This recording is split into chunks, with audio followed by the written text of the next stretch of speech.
Kita perlu bukti. Ada sebuah dokumen yang terkunci. Aku ikut dengan rencana itu. Posisi penting sudah kamu salah gunakan. Panggil mereka kembali. Dan saya tidak tahu apapun yang terjadi.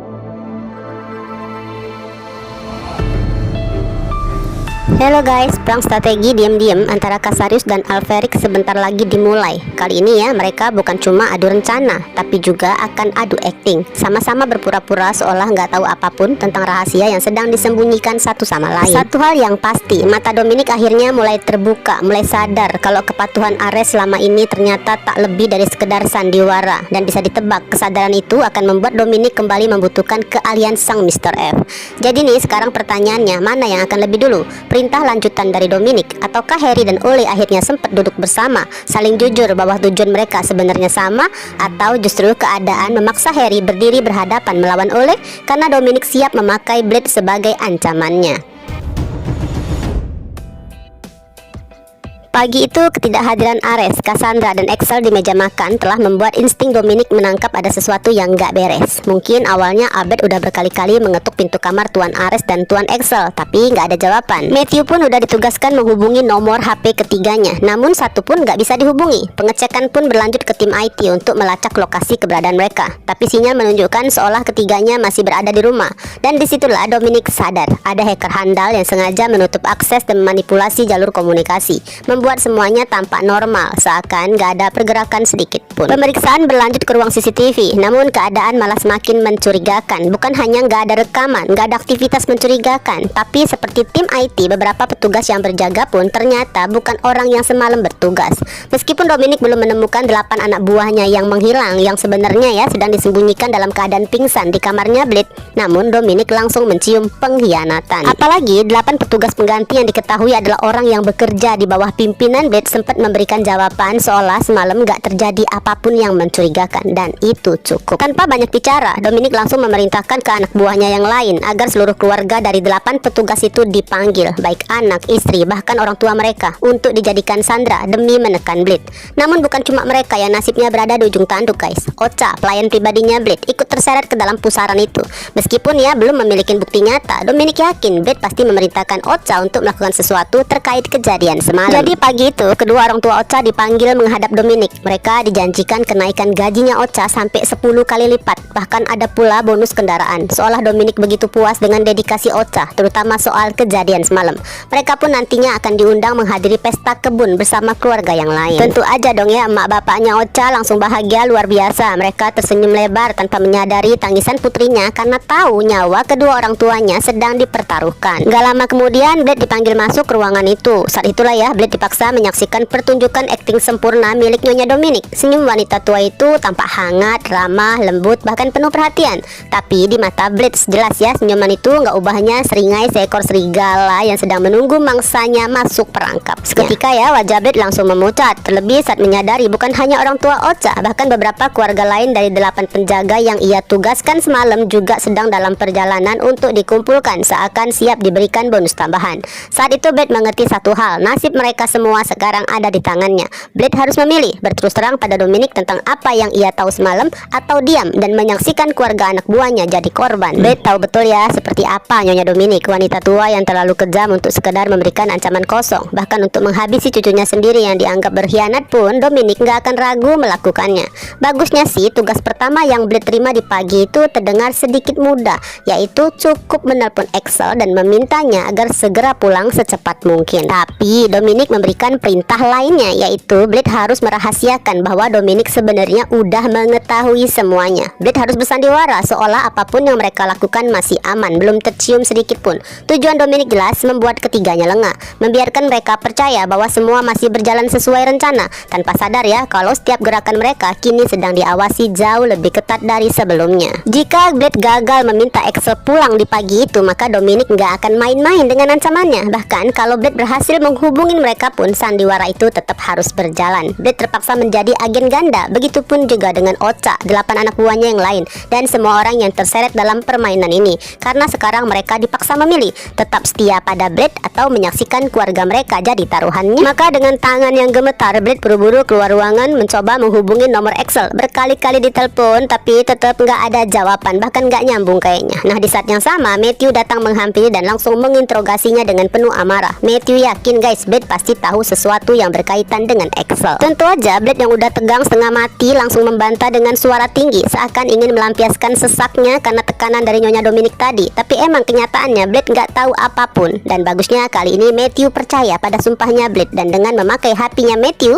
mereka coba menelpon nomornya Om Ares. Sayangnya guys, sama sekali nggak bisa dihubungin. Yang terus berputar di pikiran Blade cuma satu, gimana nasib keluarga anak buahnya nanti. Kamu sudah mengucapkan selamat tinggal, Valerian. Aku menyimpanmu dalam ingatan yang tidak pernah tenang. Namun di tengah suasana rumah Alferic yang terasa begitu mencekam dan menyeramkan, Valerian justru sedang berdiri di depan makam mendiang suaminya, Maximian Luca Casarius, seorang pria yang bahkan setelah menikah rela meninggalkan nama belakang keluarganya dan memilih menggunakan nama keluarga istrinya.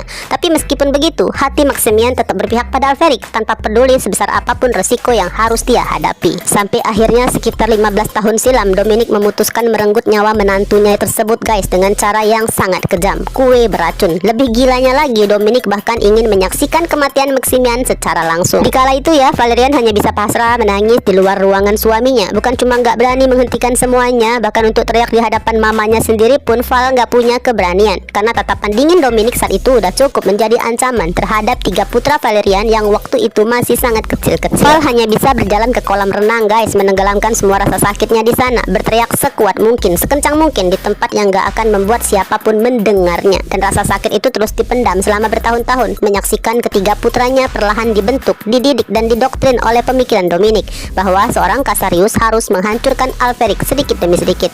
Namun ketakutan itu masih harus menyiksanya, karena salah satu putranya justru makin terang-terangan lebih memilih berpihak pada Alferic seperti mendiang Maximian. Harapan Valerian cuma satu, perjodohan Axel dan Rose Serafin Alferic. Seenggaknya kalau keduanya nanti resmi menikah, keturunan mereka nantinya masih akan membawa nama Alferic. Belum lagi bagian warisan milik Rose yang mungkin bisa menjadi jalan untuk mempertahankan kekuasaan. Karena gimana pun juga Valerian tetaplah seorang Casarius. Di dalam dirinya masih tersimpan ambisi baru untuk suatu hari nanti melepaskan diri dari bayang-bayang kekejaman Mama Dominic. Tapi kalau suatu saat Val tahu kalau ternyata nama Dominic tercatat sebagai penerima 50% warisan dari mendiang Theodore Starling, mungkin pikiran Val akan berubah lagi. Karena berharap pada warisan Rose jelas masih sedikit penuh ketidakpastian guys. Sedangkan sebagai satu-satunya putri Dominic, nantinya Val adalah orang yang paling mungkin mewarisi semua milik mamanya. Itu pun kalau Dominic masih menganggap Valerian setia.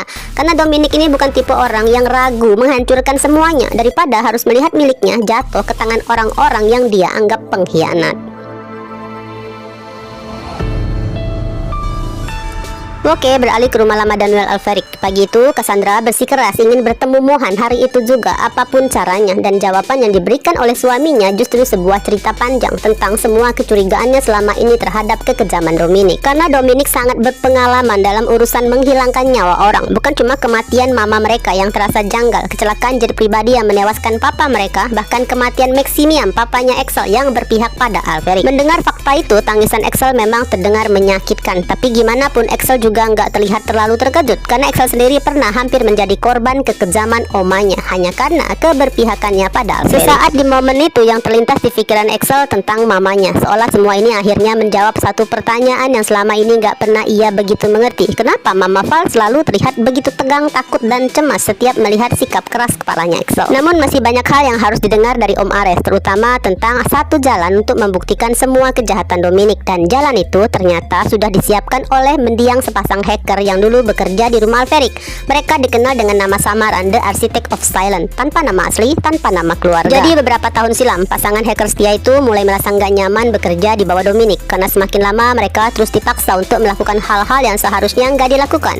Seakan sadar ya, nyawa mereka pun bisa aja dalam bahaya. Diam-diam mereka mulai mengumpulkan semua bukti kejahatan Dominic, bukti yang seharusnya dihapus, bukti yang bahkan nggak boleh dicatat. Lalu semuanya disimpan dalam sebuah dokumen rahasia bernama The Quiet Ledger, atau atau buku besar yang diam. Untuk memastikan dokumen itu akan cuma jatuh ke tangan orang yang tepat, mereka memasang berbagai kode rahasia yang rumit dan disusun sangat rapi. Setelah itu mereka mengundurkan diri dari rumah Alferic. Bahkan mereka sempat menemui Daniel dan membantu membuatkan sistem untuk menyembunyikan jejak Daniel di penjara, termasuk identitas asli Rose. Sayangnya nggak lama kemudian pasangan hacker itu mengalami kecelakaan tragis yang cukup janggal dan langsung merenggut nyawa keduanya. Yang lebih aneh lagi, pemakaman mereka bahkan nggak dihadirin keluarga. Jadi itulah alasannya kenapa Ares nggak pernah tahu kalau nama belakang mereka ternyata Vaughan. Tapi ya, Ares yakin satu hal, sistem yang mereka buat hanya bisa dibuka oleh orang yang mewarisi ilmu mereka. Dan itulah selama bertahun-tahun ini terus dilakukannya, yaitu mencari hacker handal yang keahliannya dan polanya hampir menyerupai kemampuan sepasang mendiang hacker tersebut. Singkatnya deh ya, setelah mendengar semua termasuk resiko dan alasannya kenapa mereka masih harus menahan diri, barulah akhirnya Cassandra mulai mengerti. Cassandra pun siap menjalankan strategi yang selama ini telah disusun Ares. Walaupun Cass nggak bisa membayangkan ya betapa muaknya nanti harus berpura-pura nggak tahu apa-apa saat bertemu Dominic dan Valerian. Harusnya ya Ares bisa sedikit bernapas lega. Sayangnya walaupun sudah memahami semuanya, Cassandra tetap bersikeras. Apapun caranya harus bertemu Mohan, entah hari itu juga atau hari lain. Karena sebagai seorang ibu, Cassandra cuma ingin memastikan satu hal, bahwa semua harapan tadi bukan sekedar harapan palsu. Seenggaknya ya mungkin hanya ingin melihat Mohan dari kejauhan pun terasa sudah cukup.